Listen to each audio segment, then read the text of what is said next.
ipapaliwanag lang natin sa ating mga customer. Pag sira ang fuse gaya nito, hindi nangangahulugan na fuse lang talaga ang sira. Mapa TV man yan o kahit anong appliances man yan, kung bakit nasisira ang fuse guys, dahil mayroong shorted na pyesa. Lagi nyong tatandaan yan guys, no? Kaya nasisira ang fuse kasi mayroong shorted. Hindi masisira ang fuse kung walang shorted. Bibihira lang yung masira na fuse, no?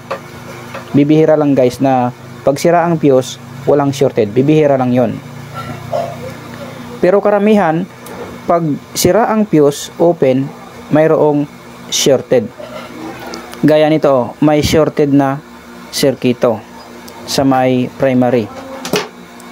So, papakita ko sa inyo guys. I-double check natin yung kanyang fuse. Ayan, oh. Totoo, open talaga siya, sira. Ayan, kaya nasira yan dahil dito. Mayroon siyang shorted. May pyesa na shorted dito. Na check naman na natin itong mga diode.